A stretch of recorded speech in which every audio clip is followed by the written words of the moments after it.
안녕하세요. 삶은 사이다의 최영주입니다. 반갑습니다. 이번 영상에서는 좀 특별한 주제를 함께 나눠보려고 해요. 우는 거요. 그리고 눈물.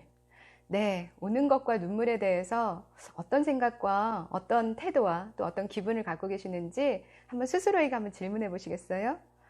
뜬금없어요? 네. 그리고 한번 잠깐 생각해 봐. 이게 되게 중요한 부분이라서. 내가 우는 것도 포함이 될 수 있고, 또 다른 사람이 우는 거를 내가 바라볼 때 내 기분과 또 내 생각에 대한 것일 수 있잖아요.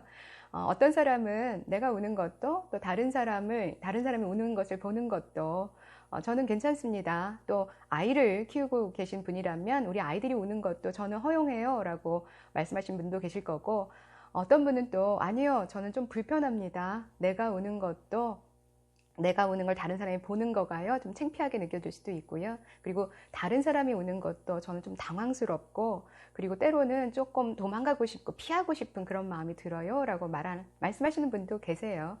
예, 뭐, 우는 거, 또 눈물에 대해서 긍정적이든 부정적이든 지금 현재 갖고 있는 거를 잠깐 한번 스스로 질문해 보고 난 다음에요. 그 다음에 이 영상, 짧은 영상을 통해서 그것이 좀 생각이 좀 바뀌는데 도움이 됐으면 좋겠어요. 그리고 특별히 우는 것과 눈물에 대해서 조금 더 긍정적인 시각을 갖고 또 누군가 우는 것에 대해서 충분히 울 수 있도록 허락해주고 또 든든한 어떤 쿠션처럼 그런 역할을 하면 어떨까 하는 마음으로 이 영상을 만듭니다. 우리가 이렇게 얘기하죠. 남자는 몇 번 울으라 그래요? 네, 3번 울으라 그러고 한 얘기를 저도 들었습니다. 어렸을 때부터. 예, 아마 들어보셨을 거예요. 예, 언제 울어요? 태어날 때 울고요. 그 다음에요. 부모님 돌아가셨을 때 울고요. 그리고 나라가 망했을 때 남자는 울어야 된다라고 하는 걸 우리가 문화적으로 그렇게 남자들한테 좀 강요한 부분이 있었던 것 같아요. 뭐 지금은 조금 많이 바뀐 부분도 있지만 아직도 이 3번 울어야 한다라고 하는 거를 갖고 계신 분이 계세요. 그리고 우리가 보면 아이들을 양육할 때도 남자아이가 울 때와 여자아이가 울 때 좀 다르게 대하기도 하잖아요. 남자가 울면 뚝 이렇게 한번 더 강하게 얘기하기도 하잖아요. 그런데 우리가 눈물에 대한 이해를 좀 하고 나면, 그리고 눈물이 주는 치유 효과에 대해서 이해하고 나면 조금 더 우리 마음에 여유가 생기지 않을까 싶습니다. 우리가 눈물이 나는 건, 일반적으로 눈물이 나는 건 우리 눈에 윤활유 역할을 하기 때문에 눈을 보호하는 차원에서 눈물이 나지요. 예. 저처럼 이렇게 이제 나이가 들고 눈에 안구건조증이 오고 또 이렇게 많이 디지털기기 사용을 하다 보면 눈물이 이렇게 소중하구나 하는 걸 많이 느끼게 됩니다. 예, 이런 용도의 눈물 되게 중요하죠. 그리고 양파, 대파 썰 때도 눈물 나잖아요. 그쵸? 그리고 또 이물질이 들어왔을 때도 눈물 나서 우리 눈을 보호하기 위해서 또 눈물이 나기도 하죠. 그리고 어떤 때 눈물 나요? 예, 아무래도 아까 다른 사람이 우는 거 좀 불편하게 느껴요 라고, 또 내가 우는 거가 좀 불편해요 라고 느껴요 라고 할 때 그 눈물은 정서적인 눈물에 해당이 되겠죠. 우리가 기쁠 때 또 눈물을 흘리고, 슬플 때 또 눈물을 흘리고, 정말 화가 났을 때도 눈물을 흘리게 되잖아요. 연구를 해서 보니까 화가 났을 때 흘리는 눈물에는 짠맛이 난다고 해요. 그리고 슬플 때 흘리는 눈물에는 신맛이 난다고 그러고요. 그리고 기분이 좋을 때, 기쁠 때 흘리는 눈물은 단맛이 난다라고 하네요.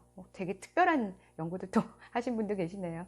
그리고 이렇게 정서적인 눈물, 또 특히 스트레스를 받았을 때 흘리는 눈물에는 프롤락틴이라고 하는 호르몬이 거기에 함유되어 있다고 해요. 그래서 눈물을 통해서 이거를 바깥으로 내보내게 되면 마음도 편안해지고요. 심리적인 면에 있어서요. 그리고 생리적으로도 몸의 균형을 찾아가는 데 도움이 된다고 해요. 심장박동도 좀 편안해지고 혈압도 조금 더 안정화가 되고 호흡도 조금 더 편안해지고요. 이렇게 좋은 눈물의 효과가 있어서 어떤 사람들은 눈물을 치유의 샘물이다 라고 표현하기도 하고, 어떤 사람은 눈물을 자가치유, 장치라고 또 표현하기도 해요. 또 어떤 전문가들은요. 그래서 우리가 이렇게 눈물을, 그리고 우는 것에 대해서 마음의 여유를 조금 더 갖는 것이 좀 필요하지 않나 싶은 생각이 듭니다. 그리고 정신과 의사들이 이야기하기로는 울지 못하는 것도 큰 장애다라고 표현을 하면서 적절한 시기에 적절하게 울 수 있도록 도와주는 건 되게 중요하다라고 또 표현하기도 하더라고요. 예, 울지 못하는 것도 큰 장애일 수 있다라고 하고 또 그건 크게 또 더 많이 도움을 받아야 되는 부분이기도 한 것 같아요. 예, 그런 면에서 봤을 때 우리 가족에서 특히 이제 자라는 아이들이 있는 경우에는 어떻게 해주는 게 좋을까요? 네, 충분히 울 수 있도록 해주는 게 좀 필요하겠죠. 아, 잠깐 생각이 하나 더 났어요. 눈물이 주는 효과 중에 하나가 혹시 이런 단어 들어본 적 있으세요? 자연 살해 세포, NK 세포라고 하는 Natural Killer Cell이라고 하는 세포 아마 들어본 적 있으실 수 있을 것 같은데요. 예, 우리 몸에 바이러스나 암세포가 생겼을 때 초기에 이것들을 진압하는 면역 체계에서 제일 중요한 세포잖아요. 그런데 충분히 실컷 울고 난 다음에는 이 NK 세포의 활성화가 2배 더 이렇게 증가했다라고 하는 연구 결과도 있더라고요. 네, 그렇다면 충분히 누군가가 정서적으로 뭔가 눈물을 흘릴 상황이 있었을 경우에는 뚝 하기 전에 충분히 울 수 있도록 그 기회를 주는 게 되게 필요한 부분이 있는 것 같습니다. 다만 내가 눈물에 대해서 또 우는 것에 대해서 조금 부정적인 생각과 이런 기분을 느끼는 것은 아마 어릴 때 자랄 때부터의 또 영향이 있으셨을 가능성이 높아요. 예, 내가 경험한 부분에 영향을 받기 때문에 그래서 그것도 있는 그대로 그냥 나한테 이러한 생각과 기분이 드는구나 라고 존중해 주시면서 오늘부터는 또 이번 영상을 통해서 마음의 변화가 좀 있으셨다면 앞으로는 우는 것에 대해서 조금 더 열린 마음을 가지시면 어떨까 싶습니다. 그래서 누군가 울 때, 또 내가 울 때 안전하고 편안한 그리고 부드러운 쿠션과 같은 그런 역할을 서로에게 해주면 어떨까 싶어요.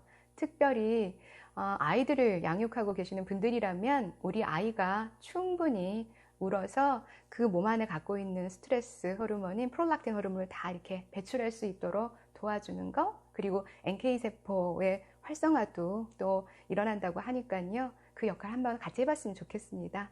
어떻게 이번 영상 도움이 되셨어요? 유튜브 영상이라서 뭔가 이렇게 조금 시간에 제한이 있다라고 하는 게 저한테 좀 부담감이 있나 봐요. 근데 그럼에도 불구하고 이 짧은 영상이 조금이라도 도움 되셨기를 진심으로 바랍니다. 그리고 도움이 되셨다면 구독, 좋아요, 알림 설정으로 응원해 주실 거라 믿어요.